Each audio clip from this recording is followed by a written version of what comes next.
Hi guys, welcome back. I hope everyone is doing great. So in today's video, I want to talk about two fragrances from the house of Marc-Antoine Barrios. So I've had these two samples here for a few months. I sprayed them here and there, didn't think much about them, didn't pay too much attention, put them away. And then I recently revisited these two samples, and one of them really caught my attention. I wore it a few times and ended up ordering a full bottle. I actually think that both are really well made, and to be honest, I did not expect to like these fragrances as much as I do. So the perfumer behind both fragrances is Quentin Biche, and he's quite a successful perfumer at the moment. And personally, I did not expect to like these because his DNA with Akigala wood, which he often uses in fragrances, is not really the type of perfumery that I personally enjoy. But these two, I think, are really well done. And I think I prejudged and didn't pay attention to these fragrances. And when I did, I was pleasantly surprised. So let's start with the first one, the fragrance that started it all for the house of Marc-Antoine Barrios. And this is B683. So this one was released in 2016. And it was the first fragrance released from this designer house. So these fragrances, I think, have gotten a lot of attention because they're quite unique. And this one is quite unique in a way, but in a way it does remind me of other fragrances out there that have this sort of scent profile. So this one opens with a blast of saffron. There's a lot of saffron in the opening, and the fragrance is textured right from the get-go. I've had this on skin a few times.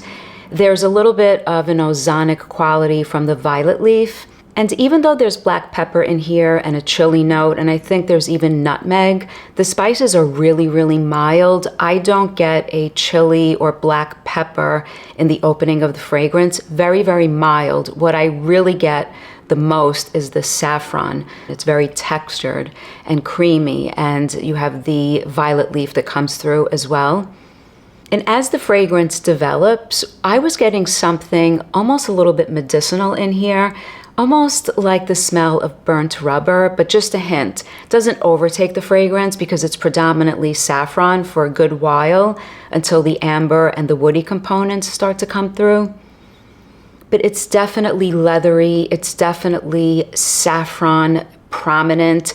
It's definitely an earthy fragrance. It definitely has some green components that start to come through. And the thing that I want to say about this one is that it is a quite simple fragrance, but in the sea of saffron prominent fragrances out there, and I think there are many, I would say, in my opinion, that this one is actually really well done. It's very, very smooth, and I feel like the balance between the notes is really nicely done. It does pull a little bit masculine. I do think that this one is a little too masculine for me personally, but I really do like the fragrance. When I was smelling this on my skin as this develops, it smells like a new pair of leather wingtip shoes, men's shoes out of the box, a brand new pair of leather shoes, that newness. And it's nice, it really is, it's nice. Like I said, as it dries down, the woods come into play and it's a little bit ambery. So the saffron that's so prominent in the opening, I feel it's less creamy, less prominent as the fragrance dries down. It's so interesting. I get something like burnt rubber in there, but it's just ever so slight. I'm not sure exactly where it's coming from. It's a very dry fragrance. I think it's really well done. Again, maybe a little too masculine for me, but if you like the idea of a leathery fragrance, saffron, again, the spices, even though you see chili, black pepper, and I think nutmeg, they're not prominent to my nose at least. I don't consider this a super spicy fragrance, but I do consider it very, very smooth, saffron prominent, woods, amber come into play, leathery, like a new pair of leather wingtip shoes out of a box. That's what this smells like. And it does smell familiar to me, but I can't put my finger on it, but it smells familiar. But I think this one is well done. So that's B683. The next one is the one that I actually fell in love with and ordered a full bottle. This is Tillia. And this one is a great fragrance. I'm not sure if I purchased this at the wrong season because I just ordered a full bottle of this the other day.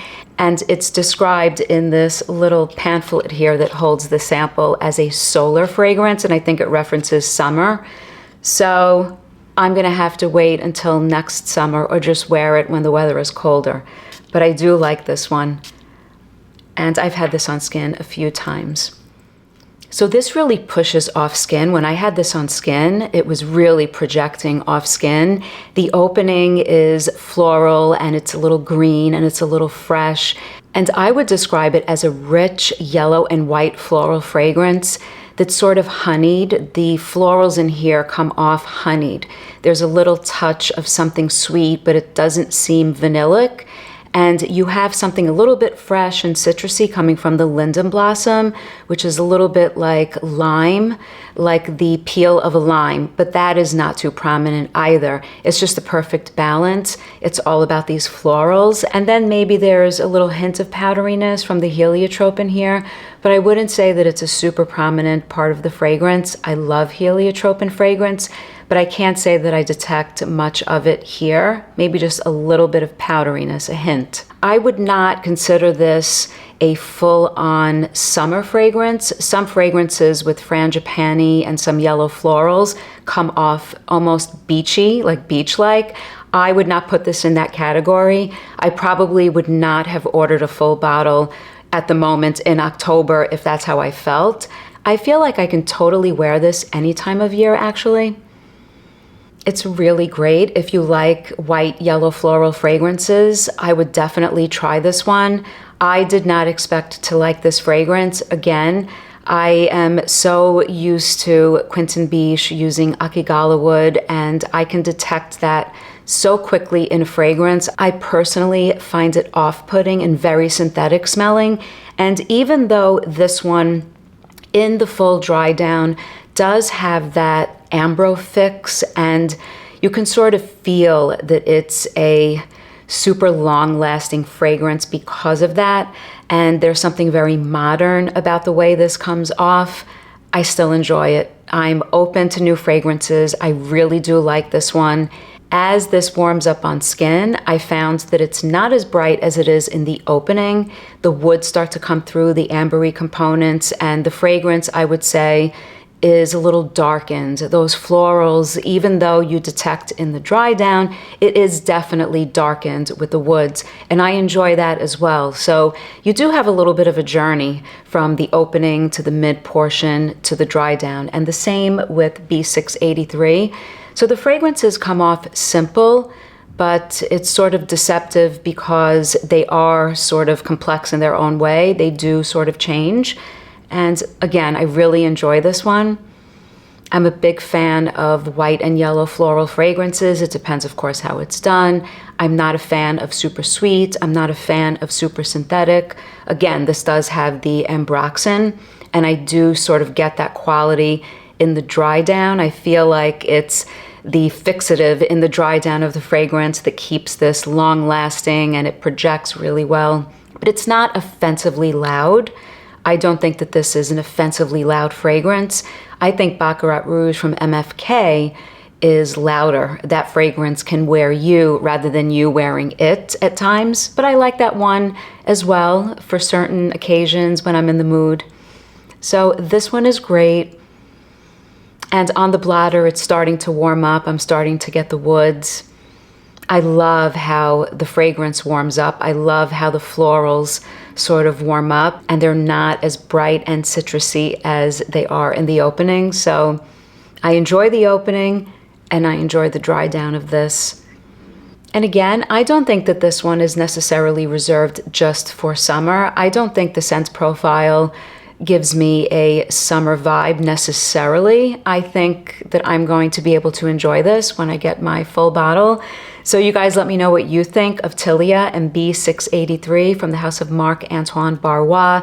I've never tried Ganymede, which I really should try, just at least to try it. There's so much talk and hype about that fragrance. So I will get my nose on that one soon. So let me know in the comments what you guys think of these fragrances. And as always, thank you so much for watching, your support, and your comments. Until next time, bye guys.